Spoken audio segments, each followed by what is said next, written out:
À son mariage, ma sœur a hurlé, « Voici ma sœur, mère célibataire et fauchée. » Ma mère a ri, « Qui veut bien la ramener chez lui ?» Les invités étaient morts de rire. Alors le marié s'est levé, a pris la main de mon fils et a dit, « C'est moi qui les prends. » Ce qui s'est passé ensuite a dépassé l'imaginable. Au mariage de ma propre sœur, elle m'a humiliée devant des centaines d'invités. Sa voix, mielleuse et cruelle, a résonné dans la grande salle, « Voici ma sœur, mère célibataire et fauchée. » Ma mère, à ses côtés, a ri. Un rire aigu et méprisant. « Qui veut bien la ramener chez lui ?» a-t-elle ajouté, comme si j'étais un objet d'occasion. Les invités ont ri, un bruit terrible qui m'a transpercé le cœur.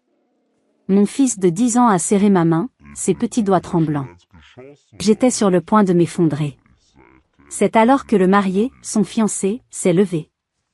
Il a traversé la salle, a pris la main de mon fils et a dit d'une voix forte et claire, « C'est moi qui les prends. » Ce qui s'est passé ensuite a dépassé tout ce que j'aurais pu imaginer.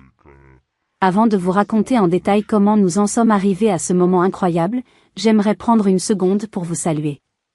Dites-moi dans les commentaires depuis quelle ville ou quel pays vous m'écoutez en ce moment, et quelle heure il est chez vous. C'est toujours un plaisir pour moi de voir jusqu'où mes histoires voyagent et de me sentir connecté à vous, où que vous soyez. Maintenant, revenons en arrière. Quelques semaines avant ce mariage désastreux. Ma vie tenait dans un petit appartement de la rue des Pêcheurs, ici à Bayeux, en Normandie. Un 3 pièces modeste au 2e étage d'un vieil immeuble en pierre, avec des fenêtres qui donnaient sur une cour pavée. Ce n'était pas grand, mais c'était notre sanctuaire, à moi et à mon fils, Léo. À 32 ans, j'étais comptable à mon compte. Mon bureau était un coin du salon, une simple table en bois encombrée de dossiers, d'une calculatrice fidèle et d'une tasse à café ébréchée. C'était là que je passais la plupart de mes journées, et souvent une partie de mes nuits, à jongler avec les chiffres pour assurer un toit au-dessus de nos têtes et de la nourriture dans nos assiettes. Ce n'était pas une vie de luxe, loin de là. Chaque euro comptait. Je connaissais par cœur le prix du lait et du pain. Mes vêtements venaient de friperies et nos sorties se limitaient à des pique-niques dans le parc ou des promenades le long de l'Aure. Mais c'était une vie riche d'une chose que l'argent ne pouvait acheter, l'amour.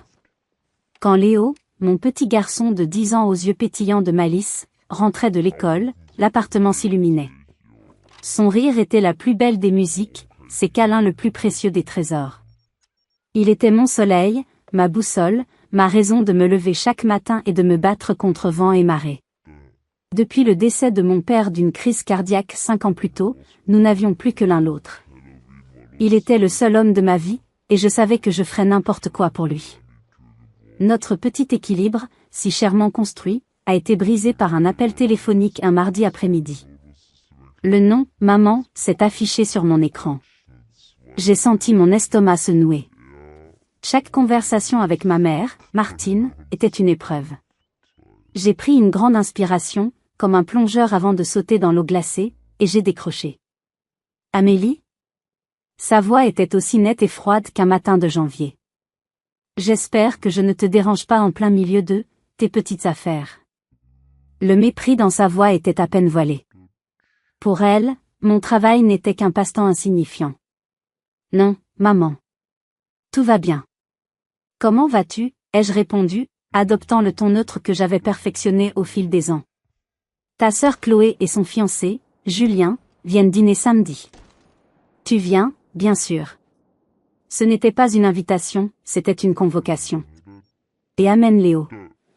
Essaie de lui mettre une chemise correcte, pour une fois. Il faut faire bonne impression. Chloé. Ma petite sœur. La prunelle des yeux de ma mère. Belle, ambitieuse, et sur le point d'épouser un homme que notre mère décrivait comme un excellent parti. Un avocat d'affaires parisien, Julien Dubois, issu d'une famille respectable. Tout ce que je n'étais pas, nous serons là, maman. À quelle heure ? 19h30. Et ne soyez pas en retard. Julien est quelqu'un d'important, nous ne voulons pas lui donner une mauvaise impression de la famille. Le sous-entendu était d'une clarté brutale, ne sois pas toi-même.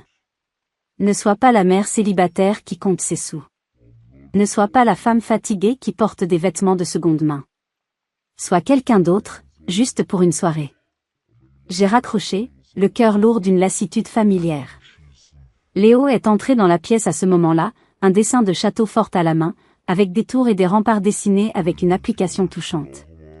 C'est pour toi, maman. Pour ton bureau. Il me l'a tendu avec un grand sourire. Sur le dessin, une reine avec des cheveux bruns comme les miens se tenait au sommet de la plus haute tour. Elle n'avait pas l'air fatiguée ou inquiète. Elle avait l'air forte et invincible. J'ai serré mon fils dans mes bras, enfouissant mon visage dans ses cheveux qui sentaient le shampoing à la pomme. Pour lui, j'étais une reine. Et pour lui, j'irais affronter n'importe quel dragon, même ceux qui portaient le masque de ma propre famille. Je me suis promis que, quoi qu'il arrive samedi, je garderais la tête haute. Mais je ne savais pas que ce dîner n'était que le prélude d'une tempête qui allait menacer de détruire le peu de confiance que j'avais réussi à construire. Comment un simple repas de famille pouvait-il déclencher une telle chaîne d'événements? Le samedi soir est arrivé bien trop vite. J'ai passé une heure précieuse que j'aurais dû consacrer à un dossier urgent, à choisir une tenue qui pourrait passer l'inspection de ma mère. J'ai finalement opté pour une robe bleu marine simple mais élégante, une perle rare dénichée en solde quelques mois plus tôt. J'ai mis à Léo la chemise à carreaux qu'il détestait, mais qu'il a accepté de porter avec un soupir résigné, pour toi, maman.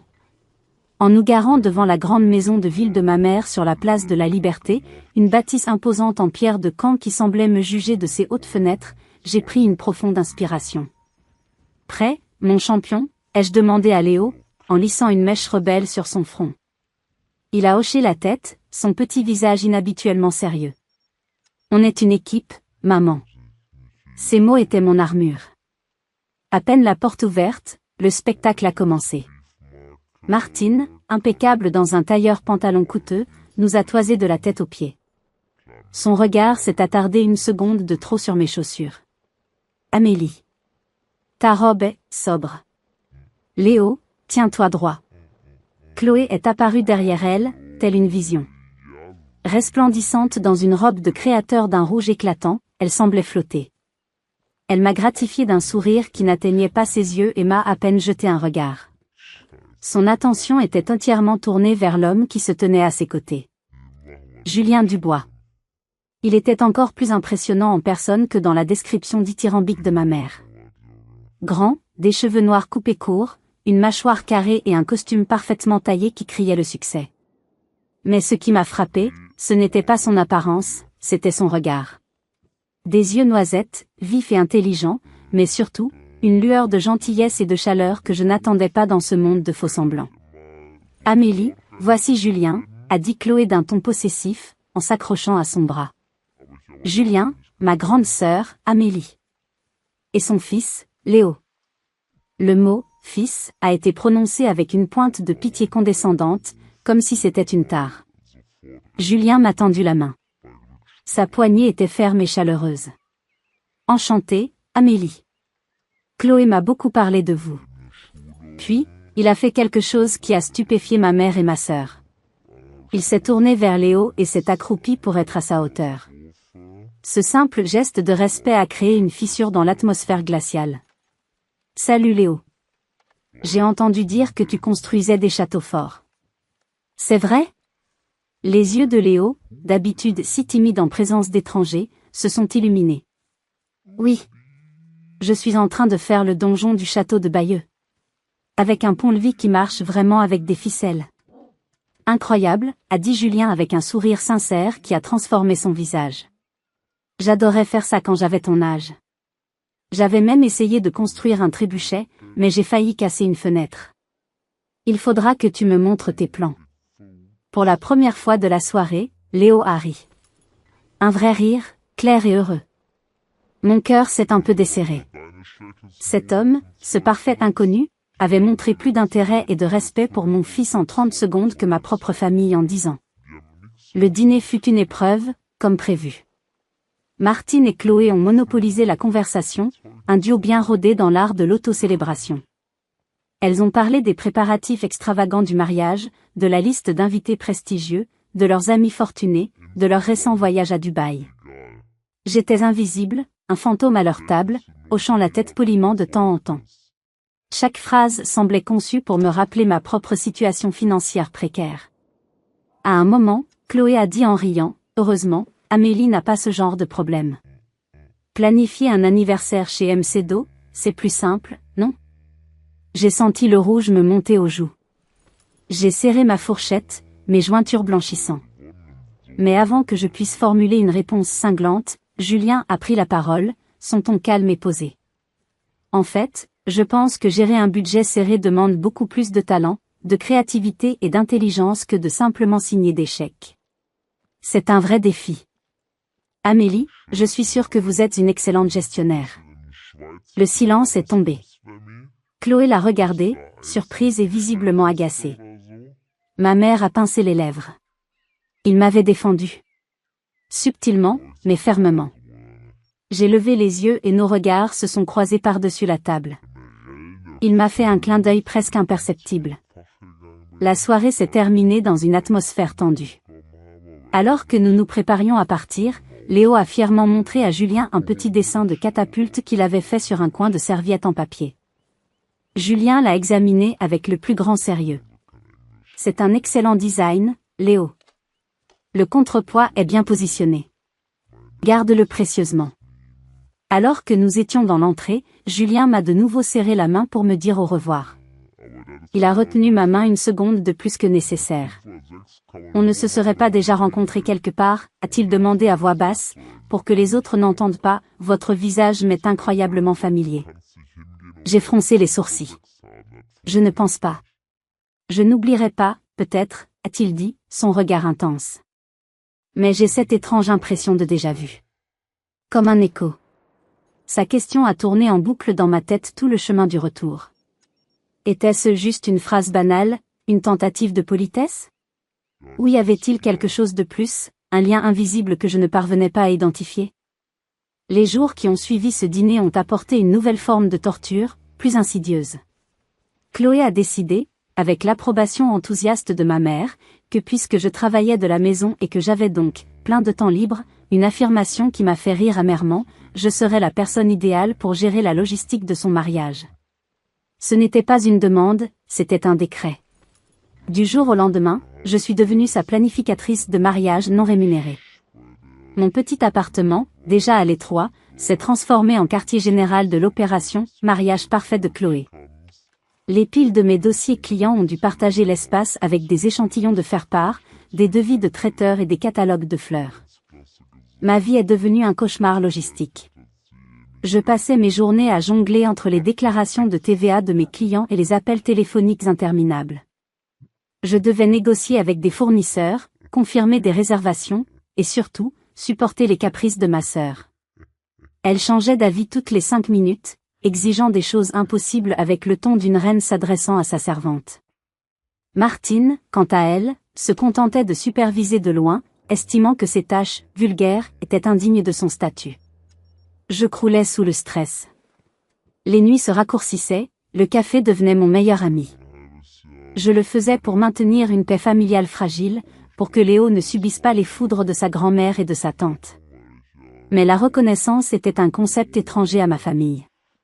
Pour elle, j'étais simplement l'assistante, la bonne à tout faire, et mes efforts étaient considérés comme indus. C'est au milieu de ce chaos que le coup le plus bas, le plus vil, est arrivé. Un après-midi, alors que j'essayais de finaliser un bilan comptable urgent, j'ai reçu un appel de Monsieur Durand. C'était mon plus gros client, un entrepreneur local respecté dont les contrats me permettaient de payer mon loyer et de remplir le réfrigérateur chaque mois. Sa voix, d'habitude si cordiale et enjouée, était étrangement distante et formelle. Amélie, bonjour. Écoutez, je vous appelle car j'ai eu vent de certaines choses. Des rumeurs, si vous voulez. On me dit que vous êtes très débordée en ce moment. Des problèmes personnels, familiaux importants. Mon sang s'est glacé dans mes veines. Monsieur Durand, je ne sais pas de quoi vous parlez. Mon travail pour vous est et a toujours été ma priorité absolue. On m'a laissé entendre que vous pourriez ne plus être aussi fiable qu'avant. Que votre situation de mère célibataire, combinée à ses soucis familiaux, vous rendait instable. Instable. Mère célibataire. Ces mots, prononcés avec une fausse sollicitude, étaient comme des poignards empoisonnés. Il n'y avait qu'une seule personne qui aurait pu utiliser ces termes précis. Une seule personne assez cruelle pour s'attaquer à mon gagne-pain, à la seule chose qui me permettait de subvenir aux besoins de mon fils. Qui vous a dit ça, monsieur Durand? Ai-je demandé, ma voix tremblante d'une rage froide. Il y a eu un silence pesant. Je ne peux pas vous le dire, Amélie. La discrétion est importante dans notre métier. Mais la personne semblait très bien vous connaître et s'inquiéter pour vous. Écoutez, je ne peux pas me permettre de prendre de risques avec les finances de mon entreprise. Je pense qu'il serait plus prudent de mettre notre collaboration en pause pour le moment. Après avoir raccroché, je suis restée assise, pétrifiée, le combiné encore serré dans ma main. C'était l'œuvre de Chloé. J'en étais absolument certaine. Elle ne se contentait pas de m'exploiter, elle essayait activement de me détruire. Saboter ma réputation professionnelle, menacer ma sécurité financière. C'était un niveau de méchanceté que je n'aurais jamais cru possible, même de sa part. C'était une déclaration de guerre. Franchement, je me suis sentie si seule et si démunie à ce moment-là. C'est une chose d'endurer les critiques, c'en est une autre de voir quelqu'un essayer de vous enlever les moyens de nourrir votre enfant. Dites-moi en commentaire, si vous étiez à ma place, qu'auriez-vous fait? Comment auriez-vous réagi face à une telle trahison de la part de votre propre sœur? J'ai attendu que ma rage se calme un peu, puis j'ai appelé Chloé. Je n'ai pas crié. Ma voix était calme, glaciale, tranchante comme une lame de rasoir. C'était toi, n'est-ce pas? C'est toi qui as appelé monsieur Durand. Un petit rire a crépité à l'autre bout du fil. Un rire léger, amusé. Je ne vois absolument pas de quoi tu parles. Mais si tes clients réalisent enfin que tu es dépassé par les événements, ce n'est peut-être pas une mauvaise chose. Ça te laissera plus de temps pour t'occuper des choses vraiment importantes. Comme les rubans pour les chaises de mon mariage. La conversation était terminée. Elle avait avoué, sans même essayer de le nier, savourant sa victoire. J'ai senti un désespoir profond m'envahir. Comment pouvais-je me battre contre ça? Elle avait l'argent, le statut, le soutien inconditionnel de notre mère. Moi, je n'avais que mon travail et ma détermination, et elle venait de s'attaquer aux deux. Ce soir-là, je me suis réfugiée dans le bureau de ma mère pour terminer les cartons d'invitation. La maison était silencieuse. J'étais seule, entourée de listes de noms et de rubans de satin, me sentant plus misérable que jamais. Les larmes menaçaient de couler. J'ai enfoui mon visage dans mes mains, essayant de retenir un sanglot. C'est alors que la porte du bureau s'est ouverte doucement. J'ai relevé la tête, m'attendant à voir ma mère venir me donner un autre ordre. Mais c'était Julien. Il se tenait sur le seuil, 2 tasses de café fumantes à la main. « Vous avez l'air d'avoir besoin de ça », a-t-il dit d'une voix douce. Il a posé une tasse devant moi. Nos doigts se sont effleurés. Une petite décharge électrique a parcouru mon bras. Mais ce que je ne savais pas, c'est qu'il n'apportait pas seulement du café. Il apportait avec lui une révélation qui allait faire voler en éclats toutes mes certitudes. Je l'ai remercié d'une voix rauque, surprise par sa présence et par ce simple geste de gentillesse. Il s'est assis en face de moi, dans le fauteuil en cuir où mon père avait l'habitude de lire le journal. Un air sérieux sur le visage, il ne m'a pas pressé de parler. Le silence s'est installé, un silence étonnamment confortable, pas gênant. Il a simplement attendu, me laissant l'espace de respirer, de rassembler mes esprits. C'est beaucoup de travail, ai-je finalement dit, désignant d'un geste vague les piles de papier qui m'entouraient comme une forteresse. C'est plus que ça, a-t-il répondu, son regard direct et sans jugement. Chloé et Martine vous exploitent, Amélie. Je le vois bien. Ne vous sentez pas obligée de prétendre le contraire avec moi. Sa franchise m'a décontenancée. Personne n'avait jamais osé le dire à voix haute. J'ai haussé les épaules, un geste dérisoire pour masquer le tourbillon d'émotions en moi. Je ne suis pas aveugle, a-t-il continué. Ni sourd. La façon dont elle vous parle, le manque total de reconnaissance pour tout ce que vous faites. Ce n'est pas juste. Il a fait une pause, son regard se perdant dans le vague, comme s'il regardait une scène lointaine. Ça me rappelle des choses. Des dynamiques familiales que je connais trop bien. Il a bu une gorgée de café, semblant rassembler ses pensées. Ma question, l'autre soir, quand je vous ai demandé si on s'était déjà rencontrés. Ce n'était pas une simple phrase en l'air. Plus je vous vois, plus cette impression est forte. C'est comme un souvenir qui refuse de remonter à la surface, un mot sur le bout de la langue. Il m'a regardé intensément, ses yeux noisettes cherchant quelque chose dans les miens. Est-ce que le nom d'Émilie vous dit quelque chose? Émilie Dubois? Mon souffle s'est coupé dans ma gorge. Émilie. Le nom a agi comme une clé, ouvrant une porte dans ma mémoire, une porte que j'avais gardée fermée à double tour depuis des années. Une vague d'émotions m'a submergée, la tristesse poignante, l'affection profonde, la nostalgie de sa mère. Émilie. 12 ans en arrière. J'avais 20 ans, je sortais d'une épreuve de santé qui m'avait fait voir la vie différemment, et j'avais décidé de faire du bénévolat à l'hôpital de Bayeux. C'est là que je l'avais rencontrée. Émilie. Une jeune fille de 16 ans, atteinte d'une leucémie agressive. Elle était brillante, drôle, sarcastique, pleine d'une vie féroce malgré la maladie qui la rongeait. Son lit d'hôpital était un chaos de livres, de carnets et de dessins. Nous étions devenus amies, des sœurs de cœur. Je passais des heures à son chevet, à lui lire des poèmes de Rimbaud, à écouter ses rêves de voyage en Patagonie, à débattre de philosophie et de films. Oui, ai-je murmuré, ma voix tremblante, à peine audible. Oui, je me souviens d'Émilie. Comment la connaissez-vous? Le visage de Julien s'est adouci, mais une profonde tristesse a voilé ses yeux, une douleur ancienne est toujours présente. Émilie était ma petite sœur. Le monde autour de moi a cessé de tourner. Les piles de papier, les rubans, la tasse de café, tout a disparu. J'ai regardé Julien, vraiment regardé, et soudain, je l'ai vu. Le jeune homme silencieux et un peu gauche de 18 ans qui était toujours assis dans un coin de la chambre d'Émilie, un carnet de croquis à la main. Il ne parlait pas beaucoup, mais il était toujours là, une présence constante et aimante. Il dessinait des fusées, des planètes, des galaxies lointaines. Il était plus jeune, plus mince, ses cheveux étaient plus longs, mais c'était lui. Les mêmes yeux noisettes, le même air pensif. C'était toi. Ai-je soufflé, une main sur ma bouche. Tu es son frère. Le grand frère qui rêvait d'étoiles. Un faible sourire a étiré ses lèvres.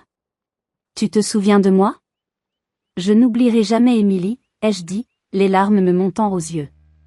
Ni sa famille. Elle a changé ma vie. Elle m'a appris ce que c'était que de se battre, de rire face à l'absurdité. Tu as changé la sienne aussi, a-t-il dit doucement. Je me sentais tellement impuissant. Je te regardais la faire rire, même les jours où la chimio la détruisait.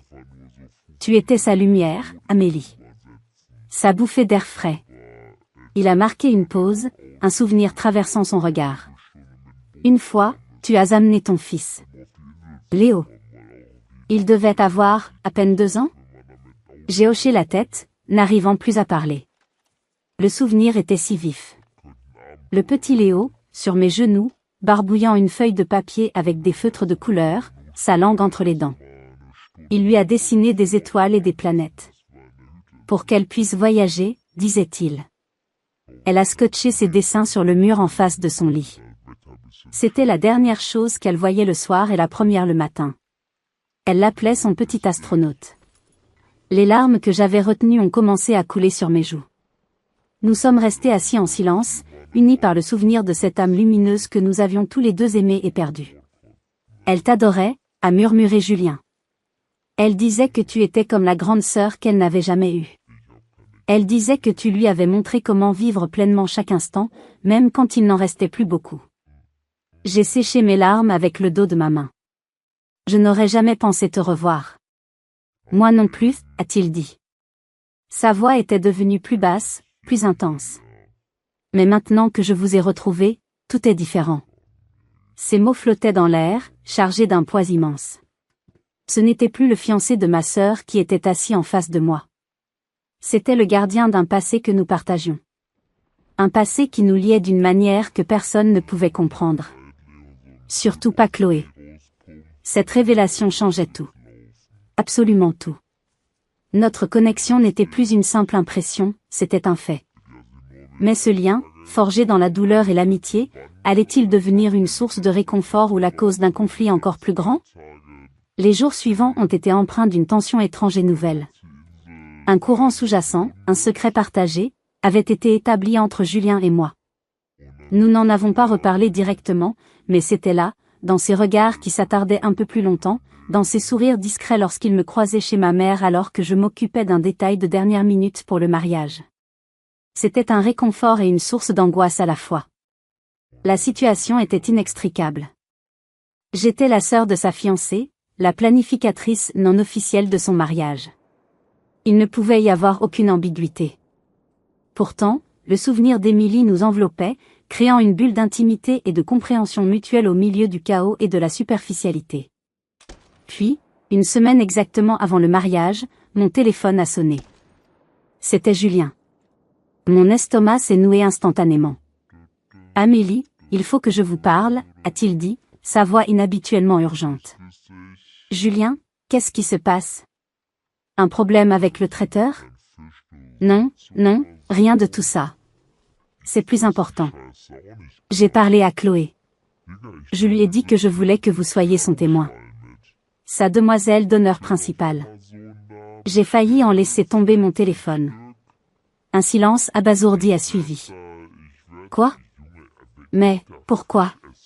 C'est absurde. Elle ne me l'a même pas demandé. Elle a déjà choisi ses 2 meilleurs amis. Je sais, a-t-il dit doucement. C'est moi qui insiste. C'est important pour moi, Amélie. Émilie croyait plus que tout en la famille. Elle aurait été dévastée de voir comment les choses se passent entre vous. Vous êtes sa sœur. Vous devez être à ses côtés. Vous comptez, Amélie. Vous avez toujours compté. Ces derniers mots ont résonné en moi, touchant une corde sensible que je croyais endormie depuis longtemps.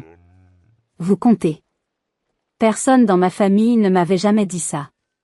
Cette simple phrase, venant de lui, a eu l'effet d'une vague chaude et puissante.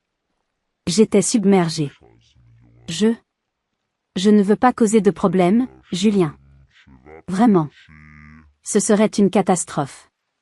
Laissez-moi gérer Chloé et votre mère, a-t-il promis, sa voix pleine d'une assurance nouvelle. J'en fais une affaire personnelle. Dites simplement oui. S'il vous plaît. Pour moi. Et pour Émilie. Pour Émilie. Cet argument a brisé mes dernières défenses. Comment pouvais-je refuser ? J'ai hésité, le cœur battant, puis j'ai murmuré, d'accord. Je n'ai pas eu à attendre longtemps les retombées. Le lendemain matin, mon téléphone a sonné. C'était ma mère.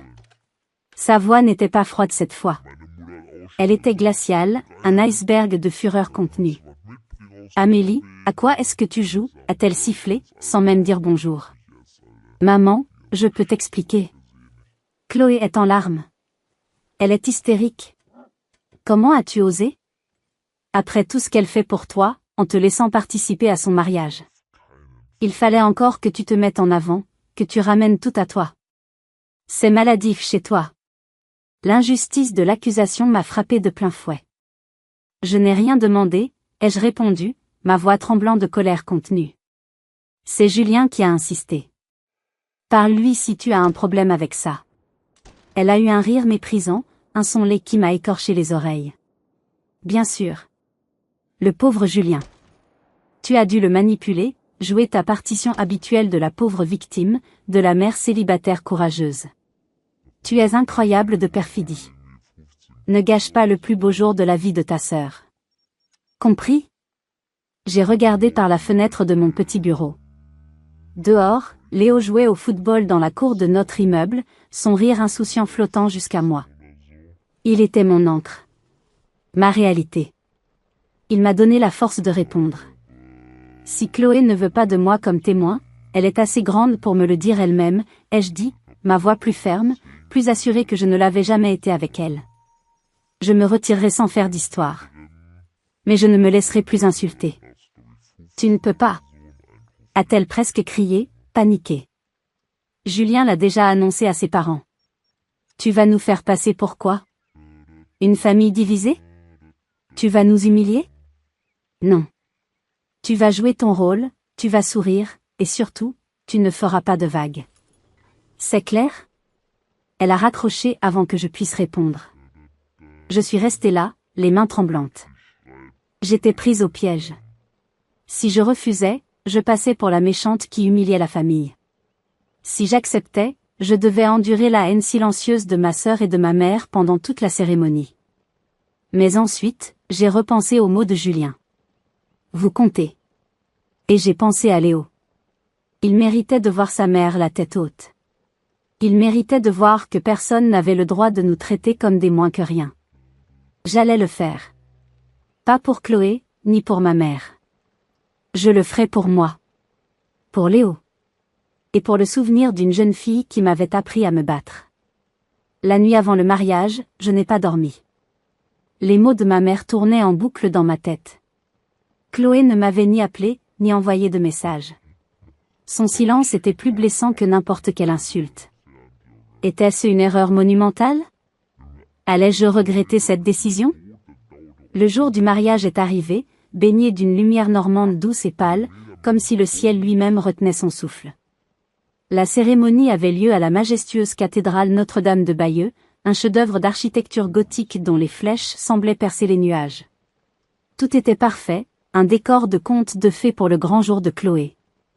Des arches de roses blanches encadraient le portail, des rubans dorés flottaient au vent, une atmosphère de luxe et de perfection calculée. Je suis arrivée en avance avec Léo. J'avais trouvé une robe bleu ciel, d'une simplicité élégante, dans une petite boutique. Elle m'avait coûté une partie de mes économies, mais je voulais, pour une fois, me sentir à ma place. Mon but était de me fondre dans le décor, de ne pas attirer l'attention. Léo, adorable dans son petit costume cravate, me tenait la main, ses yeux brillants d'excitation. « Tu es super belle, maman, on dirait une princesse », a-t-il murmuré avec une admiration sincère qui m'a réchauffé le cœur. J'ai embrassé son front. « Toi aussi, mon champion. Tu es le plus beau des chevaliers. » Dans la sacristie, transformée en suite nuptiale improvisée, l'ambiance était électrique. Chloé était un tourbillon de tulle et de stress, entourée de ces deux demoiselles d'honneur qui s'agitaient autour de son voile comme des papillons de nuit autour d'une flamme. Elle m'a à peine jeté un regard, sa mâchoire contractée par la tension. Martine était assise dans un coin, droite comme un i, dans son tailleur Chanel, ses yeux vifs comme ceux d'un faucon surveillant sa proie. « Cette robe » a-t-elle murmuré en me voyant, un pli de dédain au coin des lèvres. « C'est, très-toi. » Le mot, simple, fade, était lourdement sous-entendu. J'ai souri, imperturbable. J'avais passé ma vie à être qualifiée de « terne » par ma mère. Ça ne me touchait plus. Puis le drame est survenu. Le coup de grâce qu'elles avaient sans doute planifié avec une précision diabolique. Alors que je tendais à Chloé une coupe de champagne, pour calmer ses nerfs, avait insisté Martine, une de ses amies l'a bousculée, accidentellement, en riant. Chloé a fait un mouvement brusque, et la coupe s'est renversée. Le liquide doré et pétillant a giclé en un arc parfait sur le devant de ma robe bleu ciel. Une grande tache sombre et humide s'est immédiatement formée sur le tissu délicat, ruinant la robe. Un silence de mort s'est installé. Oh, mon Dieu! Amélie! Je suis tellement désolée, a crié Chloé, sa voix pleine d'une fausse panique qui sonnait creux. Quelle maladresse! Tout est de ma faute. Martine s'est levée, un petit sourire satisfait flottant sur ses lèvres. Eh bien, tu ne peux pas rester comme ça. C'est une catastrophe. Heureusement que j'ai anticipé ta simplicité. On ne sait jamais ce qui peut arriver. Elle a sorti d'un grand sac de marque une robe de rechange.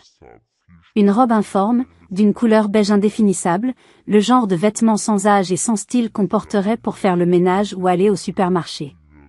C'était une humiliation délibérée. Un dernier acte de cruauté pour s'assurer que je me sente laide, pauvre et insignifiante le jour de sa gloire. Les demoiselles d'honneur ricanaient dans leur coin, échangeant des regards complices. J'ai senti les larmes me piquer les yeux, une vague de rage et d'impuissance menaçant de me submerger. Mais je les ai ravalées. Pas question de leur donner cette satisfaction. Ce n'est rien, ai-je dit d'une voix égale, en prenant la robe insipide qu'elle me tendait. L'important, c'est que tu sois parfaite, Chloé. C'est ton jour. Je suis allée me changer derrière un paravent, le cœur battant la chamade. C'était leur dernier assaut avant la cérémonie. Il voulait me briser. Mais en enfilant cette robe terne, j'ai senti une étrange détermination m'envahir. Il pouvait tacher ma robe, il pouvait m'humilier, mais il ne pouvait pas me prendre ma dignité. En entrant dans la cathédrale, la tête haute malgré ma tenue de rechange, j'ai remonté l'allée centrale. Les invités se retournaient sur mon passage, leurs regards curieux et un peu moqueurs. J'ai ignoré leur chuchotement. Mon regard était fixé sur l'autel. J'ai croisé le regard de Julien. Il a d'abord souri, puis son sourire s'est effacé en voyant ma robe. Il a froncé les sourcils, un éclair de confusion puis de compréhension passant dans ses yeux. Il a regardé Chloé, puis ma mère, qui se tenait fièrement au premier rang. Son visage s'est durci. Il savait. Il avait compris que ce n'était pas un accident. À cet instant, un lien silencieux s'est tissé entre nous, une reconnaissance mutuelle de la situation. J'ai pris ma place, le cœur un peu plus léger. Je n'étais plus seule dans cette bataille. La cérémonie a commencé. J'ai joué mon rôle à la perfection, souriant, tendant le bouquet au bon moment, arrangeant le voile de Chloé avec une grâce que je ne me connaissais pas. Je ne le faisais pas pour elle. Je le faisais pour moi.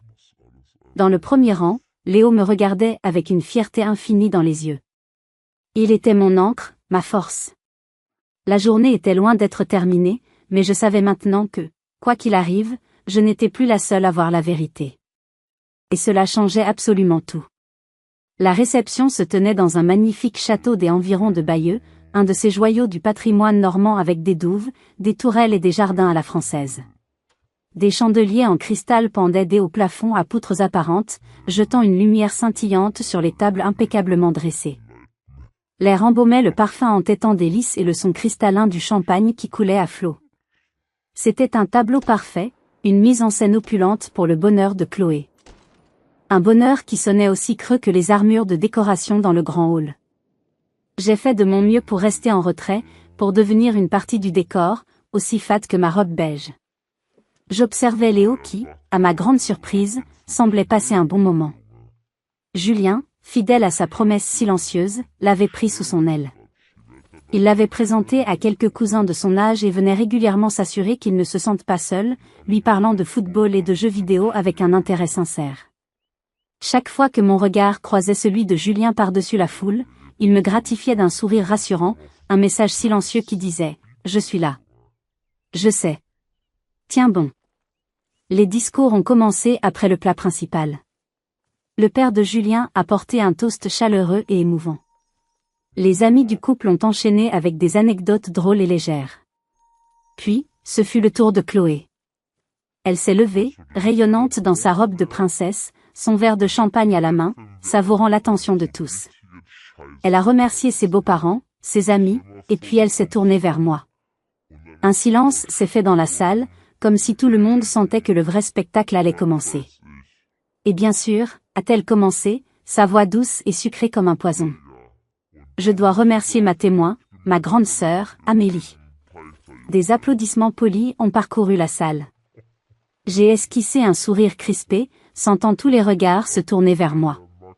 C'est tellement courageux, n'est-ce pas, a-t-elle continué, et j'ai senti le venin commencer à poindre sous le sucre. D'élever un enfant toute seule. De continuer à se battre jour après jour, même quand on sait que personne ne voudra jamais vraiment d'un bagage comme celui-là. La salle est devenue silencieuse. Quelques rires gênés se sont fait entendre. Mon sourire s'est figé sur mes lèvres. Mon Dieu, elle était vraiment en train de faire ça. Ici, devant des centaines de personnes. Léo, à côté de moi, a cessé de manger son dessert. Il m'a regardé, l'incompréhension et la peine dans ses grands yeux. Je lui ai pris la main sous la table, la serrant fort. Elle a toujours été la discrète de la famille, a poursuivi Chloé, son sourire s'élargissant, cruelle et triomphante. La travailleuse, la sérieuse. Toujours là pour rendre service. Une vraie perle. D'ailleurs, si quelqu'un cherche à adopter. Elle a marqué une pause, savourant son effet. Non, je plaisante. Mais sérieusement, elle est toujours sur le marché, si jamais ça intéresse quelqu'un.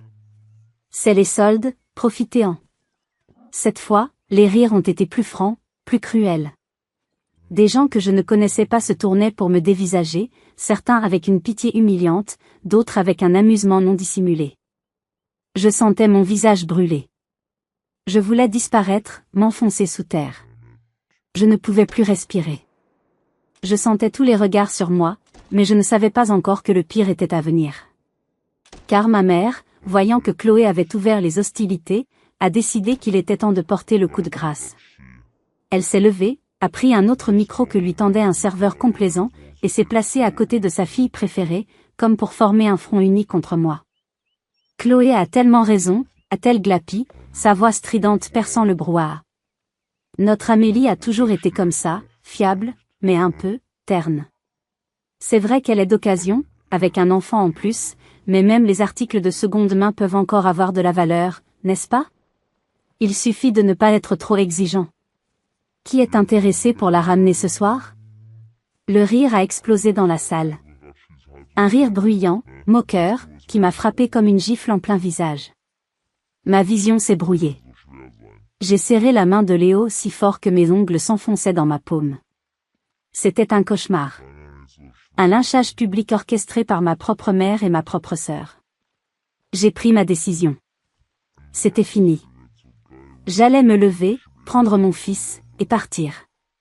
Partir et ne jamais revenir. Je me fichais de la scène, je me fichais de l'humiliation. Je devais protéger Léo. Je devais me protéger. J'ai commencé à repousser ma chaise, le cœur battant à tout rompre dans ma poitrine. Mais avant que je puisse faire un seul pas, un bruit strident a coupé net le brouhaha général. Un bruit qui a fait taire tous les rires et a glacé le sang de ma mère et de ma sœur. Le bruit strident, c'était la chaise de Julien. Il s'était levé d'un bond, renversant presque son verre de vin. Son visage, d'habitude si calme et posé, était rouge de fureur. Ses mains étaient serrées en poing sur la nappe blanche. Le silence est tombé comme une chape de plomb sur la salle de bal. Tous les rires se sont éteints, toutes les conversations se sont tues. Tous les regards se sont tournés vers lui. Chloé le fixait, son sourire arrogant s'effaçant pour laisser place à une incrédulité nerveuse. « Julien, mon amour, qu'est-ce que tu fais? Assieds-toi, tu fais une scène, a-t-elle gloussé, essayant de sauver les apparences. Il ne lui a pas répondu. Il ne l'a même pas regardé. Il a contourné la table d'honneur d'un pas décidé, s'est approché de Chloé et lui a pris le micro des mains sans un mot. Il s'est planté au milieu de la piste de danse, un lion en colère au milieu de l'arène. Il a balayé l'assemblée du regard, un regard si intense que personne n'osait bouger, personne n'osait respirer. Sa voix, quand il a parlé, était basse, lourde d'une colère contenue, et elle a rempli chaque recoin de la pièce. J'ai quelque chose à dire. Chloé a tenté de rire. Chérie, ce n'est pas le moment pour ton discours. Il l'a foudroyée du regard, la faisant taire instantanément. Ce soir, c'était censé être mon mariage, a-t-il commencé. J'ai écouté les discours, les toasts, les blagues. Mais la chose la plus importante dans un mariage, ce ne sont pas les fleurs, ni le champagne, ni même les vœux. C'est la vérité. C'est l'honnêteté. C'est le respect. Et ce soir, dans cette salle, je n'ai vu que des mensonges, de la malhonnêteté et un manque de respect total. Il a tourné son regard flamboyant vers moi. Mon cœur s'est arrêté de battre. Chloé a raison sur un point. Amélie est courageuse. Incroyablement courageuse. Sa voix s'est adoucie un instant. Tellement courageuse que, il y a 12 ans, alors que ma propre sœur, Émilie, était en train de mourir à l'hôpital, seule et effrayée, Amélie était là. Un murmure de stupeur a parcouru la foule. Les visages de Chloé et de Martine sont devenus livides. J'étais pétrifiée sur ma chaise, incapable de bouger, les larmes coulant silencieusement sur mes joues. Elle n'était qu'une bénévole, a continué Julien, sa voix se brisant légèrement sous le poids du souvenir. Une étrangère. Mais elle est devenue l'amie de ma sœur. Sa confidente. Sa lumière dans les ténèbres. Elle lui lisait des histoires, elle la faisait rire, elle lui tenait la main quand la douleur était trop forte. Elle a même amené son petit garçon, Léo, qui n'avait que 2 ans, pour lui dessiner des étoiles et des planètes afin qu'elle puisse s'évader de sa chambre d'hôpital. Les yeux de Léo se sont écarquillés. Il a serré ma main plus fort, comprenant enfin de qui parlait cet homme. Julien s'est alors tourné vers Chloé et Martine, et son visage s'est durci comme de la pierre. Pendant toutes ces années, je n'ai jamais oublié cette jeune femme au cœur immense. Et la cruauté, la méchanceté et le mépris que j'ai entendu ce soir de la part de la femme que j'allais épouser et de sa mère. Il a secoué la tête, le dégoût se lisant sur son visage. Je ne peux pas épouser ça. Je ne peux pas lier ma vie à cette noirceur, à cette jalousie maladive. Puis il a prononcé les mots qui ont fait l'effet d'une bombe atomique. Ce mariage est annulé. Le chaos a éclaté. Des exclamations, des verres qui se brisent. Chloé a poussé un cri perçant, son visage se décomposant dans une grimace de rage et d'humiliation. Martine semblait sur le point de s'évanouir, se tenant à la table. Mais Julien n'avait pas fini. Il a ignoré le tumulte. Il a marché droit vers notre table. Il a ignoré les regards choqués, les chuchotements. Il s'est agenouillé devant Léo. « Merci d'avoir été son petit astronaute », a-t-il dit doucement, sa voix pleine de tendresse. « Tu as rendu ma sœur très heureuse. Tu es un garçon formidable. » Puis, il s'est relevé et s'est tourné vers moi. Il m'a tendu la main. « Venez avec moi. » Ce n'était pas une question. C'était une évidence. Une bouée de sauvetage. J'ai pris sa main. Sa chaleur a chassé le froid qui m'avait envahi. J'ai pris la main de Léo. Et tous les trois, nous avons traversé la salle de bal. Nous sommes passés devant les invités stupéfaits, devant les larmes de rage de Chloé, devant le regard vide de ma mère. Nous n'avons pas regardé en arrière. Nous avons poussé les lourdes portes du château et l'air frais de la nuit normande nous a accueillis comme une libération. Derrière nous, nous laissions les ruines d'une vie de mensonges et d'humiliation. Devant nous, une page blanche. Pour la première fois depuis des années, je pouvais enfin respirer. Une nouvelle vie commençait. Et je savais, au plus profond de mon être, que nous ne serions plus jamais seuls. Nous avons fini dans un petit bistrot sur la côte, à Arromanches, à quelques kilomètres de là. Le bruit rythmé des vagues qui se brisaient sur les vestiges du port artificiel était la seule musique. Assis sur la terrasse en bois, sous une guirlande de lumière douce qui dansait dans la brise marine, nous étions silencieux. Léo, épuisé par le tourbillon d'émotions mais étrangement apaisé, s'était endormi, sa tête reposant sur mes genoux, son petit corps blotti contre moi. Je caressais ses cheveux, encore sous le choc de ce qui venait de se passer. Julien a été le premier à rompre le silence. Sa voix était rauque d'émotion. « Je suis désolée, Amélie. Tellement désolée. Pour tout. Pour l'humiliation publique, pour la façon dont elles vous ont traité pendant des années, pour ne pas avoir vu la vérité plus tôt. J'ai été aveugle. » J'ai secoué la tête, relevant les yeux de mon fils pour le regarder. « Tu n'as pas à t'excuser pour leur choix, Julien. Tu as fait quelque chose que personne n'avait jamais fait pour moi. Tu m'as défendu. Tu nous as vus, Léo et moi, quand tout le monde faisait semblant que nous n'existions pas. C'est plus que suffisant. C'est tout. » Il a regardé la mer, son visage tourmenté par la lueur de la lune. « Je te dois une explication. Sur pourquoi j'étais avec Chloé. Comment j'ai pu être si stupide. Je n'ai rien demandé, mais j'ai écouté. C'était une pièce du puzzle qu'il me manquait. Après la mort d'Émilie, j'étais perdu, a-t-il avoué, sa voix à peine un murmure. Un trou béant dans ma vie. J'ai quitté Bayeux pour Paris, pour fuir les souvenirs. J'ai rencontré Chloé lors d'un gala professionnel. Elle était vibrante, bruyante, pleine d'une énergie débordante. Tout ce que je n'étais pas. Elle m'a sorti de l'obscurité, du moins c'est ce que je croyais au début. C'était une distraction bienvenue, une fuite en avant. J'ai hoché la tête. Je comprenais le besoin d'évasion, le désir de remplir un vide par n'importe quoi. Mais c'était vide, a-t-il continué, comme s'il se parlait à lui-même. Notre relation était basée sur les apparences, les sorties, le statut. Elle ne m'a jamais posé de questions sur Émilie. Quand j'essayais d'en parler, elle changeait de sujet. Elle ne s'est jamais intéressée à ce qui comptait vraiment pour moi. Et la façon dont elle parlait de toi, de ta situation, il y avait une sorte de ressentiment, de jalousie malsaine. Comme si ta force tranquille et ta dignité étaient une offense pour elle. Il a soupiré, un son lourd de regret. Et puis je t'ai revu. Et tout s'est mis en place. Le souvenir d'Émilie, ta gentillesse, ta force. J'ai compris que j'avais passé des années à côté de la mauvaise personne, à essayer de remplir un vide avec du vent. Le lendemain, nous sommes allés au cimetière. Un petit cimetière marin qui surplombait la Manche, où les collines verdoyantes rencontraient la mer. La pierre tombale d'Émilie était simple, en granit gris, gravée de son nom et des mots « Notre soleil ». Julien a déposé un bouquet de marguerites blanches, ses fleurs préférées. Léo, sans un mot, s'est approché et a posé à côté des fleurs une petite pierre plate qu'il avait peinte la veille au soir, après notre retour. Un soleil jaune vif et des étoiles argentées. « C'est pour que tu n'aies pas peur du noir », a-t-il murmuré à la pierre. J'ai vu les épaules de Julien tressauter. Il a posé une main sur la tête de mon fils, submergé par l'émotion. Elle aurait adoré, Léo. Elle aurait adoré. Nous sommes restés là, main dans la main, un trio improbable uni par le souvenir et un espoir fragile. 1 an a passé. La vie a changé d'une manière que je n'aurais jamais osé imaginer. Aujourd'hui, je me tiens devant mon propre bureau, une petite vitrine charmante au cœur de la rue commerçante de Bayeux.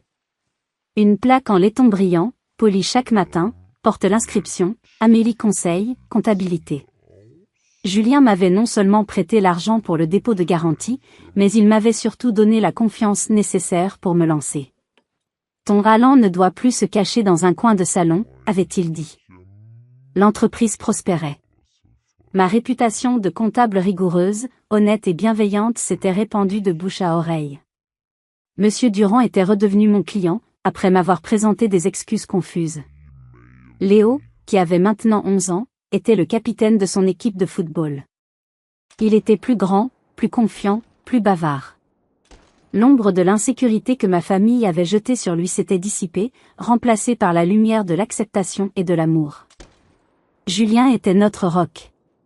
Il avait quitté son grand cabinet parisien et avait rejoint un cabinet d'avocats local pour être avec nous. Il travaillait beaucoup, mais il ne manquait jamais un match de Léo, une séance d'aide aux devoirs, ou une soirée tranquille sur le canapé à regarder un film. Nous n'étions pas encore mariés, mais nous étions une famille, dans le sens le plus vrai, le plus profond du terme. Quant à Chloé et Martine, elles s'étaient effacées de nos vies. Le scandale du mariage annulé avait fait imploser leur cercle social. La carrière de Chloé stagnait, sa réputation ternie par son attitude. Martine m'avait laissé quelques messages vocaux, un mélange confus de demi-excuses et de reproches voilés. Je n'ai jamais rappelé. Mon cœur n'avait plus de place pour leur poison. C'était la veille de Noël. Le salon de notre nouvelle maison, une petite longère que nous rénovions ensemble, brillait des lumières du sapin. Léo dormait sur le canapé, épuisé par l'excitation, un sourire aux lèvres. Julien et moi étions assis près du feu, une tasse de chocolat chaud entre les mains. Le silence était parfait, rempli de paix et de gratitude. Puis, Julien s'est tourné vers moi, un air nerveux et tendre sur le visage. Il a sorti une petite boîte de sa poche. J'ai attendu le bon moment, a-t-il dit, sa voix douce. Mon cœur s'est mis à battre plus vite. Que se passait-il? Il a ouvert la petite boîte en velours bleu nuit. À l'intérieur, niché dans la soie, se trouvait un anneau délicat. Une bague vintage, probablement des années 30, avec une petite émeraude taille carrée qui scintillait à la lueur des flammes de la cheminée. Elle était simple, élégante et semblait porter en elle une histoire, une âme. Mon souffle s'est bloqué dans ma gorge. Je ne pouvais détacher mes yeux de ce petit bijou qui semblait contenir toutes les promesses du monde. C'était la bague d'Émilie, a dit Julien, sa voix empreinte d'une profonde émotion. Enfin, pas vraiment la sienne. C'était celle de notre grand-mère. Émilie l'adorait. Avant de partir, dans ces derniers jours, elle me l'a confié. Il a fait une pause, ses yeux noisettes ne quittant pas les miens, cherchant à lire au plus profond de moi. Elle m'a fait promettre une chose. Je me souviens de ses mots exacts. Elle était faible, mais sa voix était claire. Elle m'a dit, Julien, ne te perds pas dans le chagrin. Un jour, tu rencontreras quelqu'un. Donne-lui cette bague. Donne-la à la personne qui t'apprendra ce qu'est le véritable amour. Pas l'amour passionné et bruyant qui fait la une des magazines, mais l'amour tranquille, celui qui guérit, celui qui construit. Donne-la à quelqu'un qui a un cœur aussi bon et aussi courageux que le tien. Des larmes ont commencé à brouiller ma vue. L'idée qu'Émilie, dans ses derniers moments, ait pensé à l'avenir de son frère avec une telle sagesse me bouleversait. Amélie, a-t-il continué, prenant ma main dans la sienne, sa paume chaude et rassurante. Cette personne, c'est toi. Tu m'as appris que l'amour n'est pas une distraction face à la douleur, mais une force qui nous aide à la surmonter. Tu m'as montré ce que signifie être une famille, ce que signifie se battre pour ceux qu'on aime avec une dignité silencieuse. Tu as un cœur immense, le plus grand que j'ai jamais connu. Tu as pris soin de ma sœur quand elle en avait le plus besoin, et tu as pris soin de moi sans même le savoir. Les larmes coulaient librement sur mes joues maintenant, mais c'étaient des larmes de joie, de libération, des larmes qu'il avait des années de peine et de solitude. Amélie, a-t-il murmuré, sa voix se brisant légèrement sous l'émotion. Veux-tu m'épouser? Veux-tu construire cette vie avec moi, officiellement? Veux-tu être ma femme, et me laisser être un père pour Léo? Je n'ai pas pu répondre tout de suite. J'ai regardé Léo, qui souriait dans son sommeil, rêvant sans doute de son nouveau vélo. J'ai regardé la bague qui portait la bénédiction d'Émilie, ce lien incroyable entre notre passé et notre avenir. Et j'ai regardé cet homme merveilleux qui m'avait vu quand je me sentais invisible, qui m'avait entendu quand j'étais silencieuse, et qui m'avait aimé quand je pensais ne plus jamais mériter l'amour. Nous sommes déjà une famille, ai-je finalement réussi à dire à travers mes larmes, un immense sourire illuminant mon visage. Mais oui.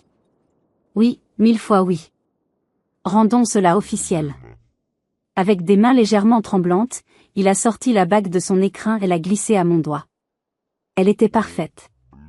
Comme si elle avait été faite pour moi. Dehors, la neige a commencé à tomber, de gros flocons silencieux qui enveloppaient notre petite maison et notre nouveau départ d'un manteau de lumière et de paix.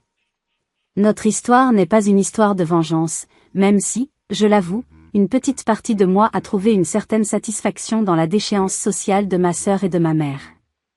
Non, c'est une histoire de reconstruction. C'est une histoire qui prouve que la vraie famille n'est pas toujours celle du sang, celle qui est censée nous aimer inconditionnellement. Parfois, la vraie famille est celle que l'on trouve en chemin, celle que l'on choisit et qui nous choisit en retour. C'est celle qui voit nos cicatrices et qui nous aide à guérir, celle qui célèbre nos victoires et nous soutient dans nos défaites. C'est une histoire sur le courage de quitter un environnement toxique, même si cela signifie couper les ponts avec ceux qui sont censés être les plus proches de nous. C'est une histoire qui dit qu'il n'est jamais trop tard pour recommencer, pour trouver le bonheur et la paix que l'on mérite. Merci à vous tous d'avoir écouté mon parcours jusqu'au bout. Votre présence et votre soutien, même virtuel, signifient énormément pour moi. Si cette histoire a résonné en vous, si elle vous a touché ou vous a donné de l'espoir, n'hésitez pas à vous abonner à la chaîne et à cliquer sur le pouce bleu pour montrer votre soutien. Et surtout, j'aimerais beaucoup lire vos propres expériences dans les commentaires. Avez-vous déjà dû faire face à un drame familial? Avez-vous, vous aussi, trouvé la lumière et une nouvelle famille après une longue période d'ombre? Vos histoires comptent, elles créent des liens et nous rappellent que nous ne sommes jamais vraiment seuls. Prenez soin de vous, et à très bientôt pour une nouvelle histoire.